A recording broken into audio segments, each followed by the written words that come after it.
모든 영상에 소개하는 내용들은 각자의 판단에 맡깁니다. 리 에이스 채널은 항상 모든 영상에 있어서 유료로 하는 것들은 신중하게 결정하시는 것이라고 말씀드립니다.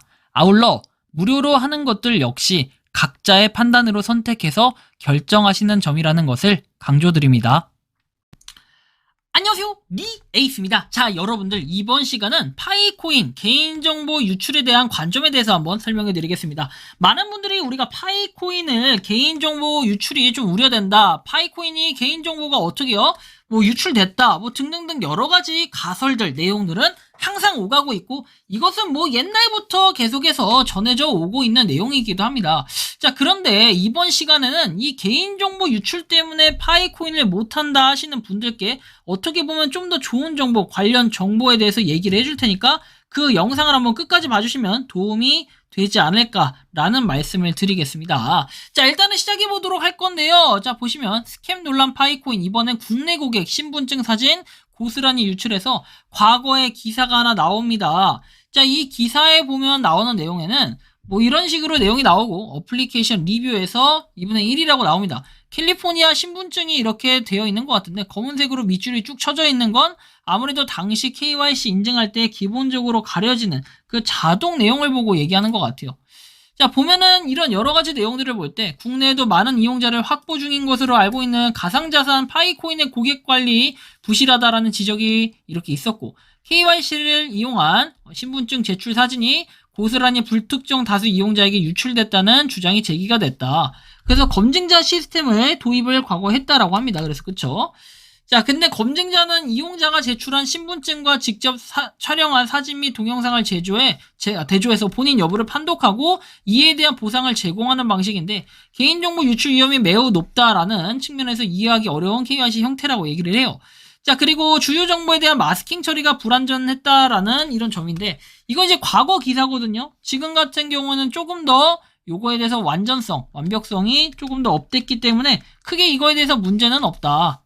아무튼 지금 이러한 내용인데, 자, 이런 내용이 더불어가지고 이렇게 KYC를 도입한 가상자산 거래소 관계자들은 이와 같은 검증 방식이 매우 비정상적이라는 반응, KYC는 개인정보보호법에 수집되는 고객 개인정보보다 더욱 엄중한 관리를 받는다 됐고, 법원에서 영장을 가져와도 거래 내역 외에 신분증 데이터 등은 열람할 수가 없고, 유출할 경우 누설금지 조항 위반으로 형사처벌을 받게 된다고 나오죠.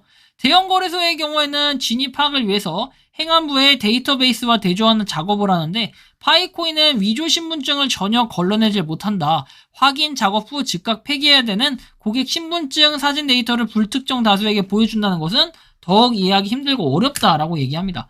그래서 보시면 이렇게도 나와요. 또 웃긴 게, 신고 수리 과정을 거치지 않은 채 한국인을 상대로 영업하는 외국 사업자는 사이트 접속 차단, 형사 고발을 당할 수 있다라고 얘기합니다.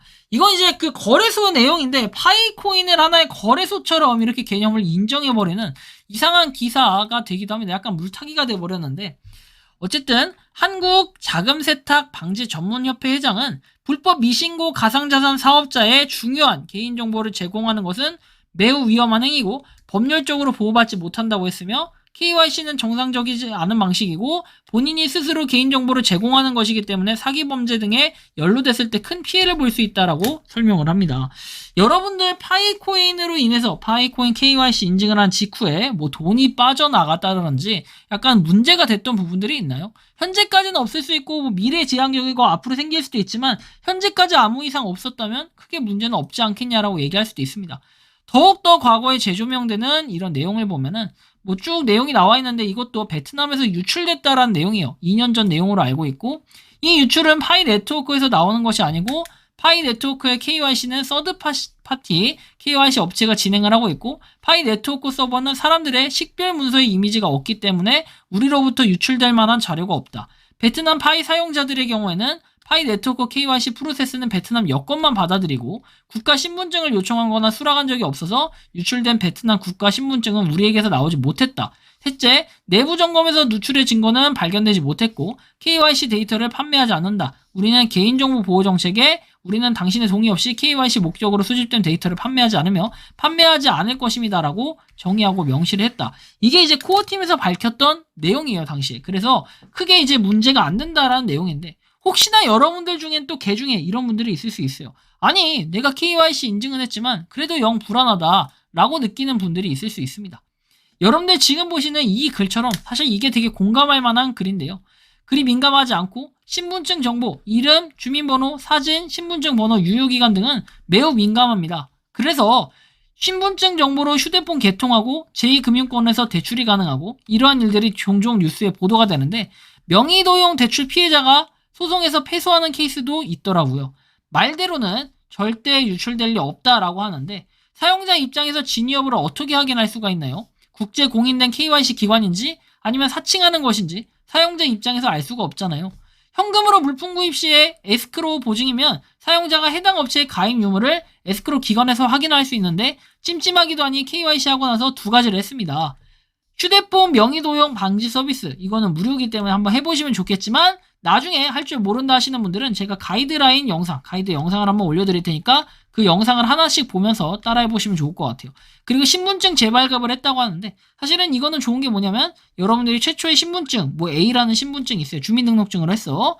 그래서 쭉 통과해가지고 나중에 여러분들이 B라는 신분증으로 바꾸면 돼요. 어차피 A라는 신분증은 본인인지 확인하기 위한 그런 여부의 절차지, 이게 뭐 A다 B다 이게 맞다 틀리다는 아니기 때문에 그렇습니다.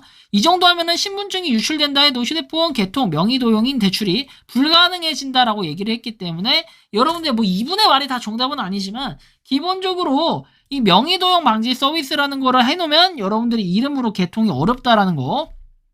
신분증을 사실 재발급받으면은 과거의 신분증은 유효하지 않는 그런 신분증이 돼버리기 때문에 인정을 받을 수 없는 이런 절차들입니다. 좀 정 찝찝하다면은 여러분들이 이렇게 하는 방법도 있다. 그래서 사실 파이코인의 개인정보가 유출됐을 가능성이 얼마나 있겠냐. 뭐 개인정보는 마음만 먹으면 유출을 할 수도 있겠다. 왜냐면은 유출을 하는 이유에 대해서는 내가 정말 마음만 먹고 휴대폰으로 검증자, KYC 인증을 진행을 하는데, 악의적으로 여러분들이 사진을 찰칵 찍어서 다른 기기로 사진을 찰칵 찍어서 보관을 한다든지, 사실 보관하더라도 신분증에 다 검은색 밑줄 쳐 있는데 보관한다고 그게 그렇게 큰 엄청난 의미를 가질까? 이건 사실 애매한 부분들은 있는 것 같아요. 그래서 각자 판단할 필요는 있겠지만 조금은 어려운 부분들도 있겠다. 그래서 개인정보 유출과 관련해서는 여러분들의 관점에 따라 조금씩 다르게 보겠지만, 저 같은 경우에는 개인정보 유출은 상당히 낮아. 가능성이 낮고, 그리고 정말로 유출될 걸 걱정한다면은 저러한 방법, 아까 알려드린 방법으로 사전 방지하는 방법도 있는데, 제가 이거에 대해서는 추후에 좀 더 영상으로 한번 다루면서 좋은 내용을 올려드리는 그런 시간을 가져볼 수 있는 계기가 되도록 하겠습니다. 이번 영상은 여기서 마치는 걸로 하겠고요. 도움이 되셨다면 구독과 좋아요, 알림 설정 부탁드리겠습니다. 리 에이스였습니다. 감사합니다. 평소에 궁금하셨지만 내가 시도해보기 어렵거나 시간 낭비하고 싶진 않고 새로운 제보를 해주실 분들께서는 아래의 주소로 메일을 보내주시면 제가 해결해드리겠습니다. 단톡방은 유튜브 검색창에 소통창구를 개설했습니다를 검색해주셔서 확인하시면 됩니다. 아울러 채널 멤버십 가입 시 다양한 혜택을 누리실 수 있으니 참고해주시기 바랍니다. 시청해주셔서 감사합니다.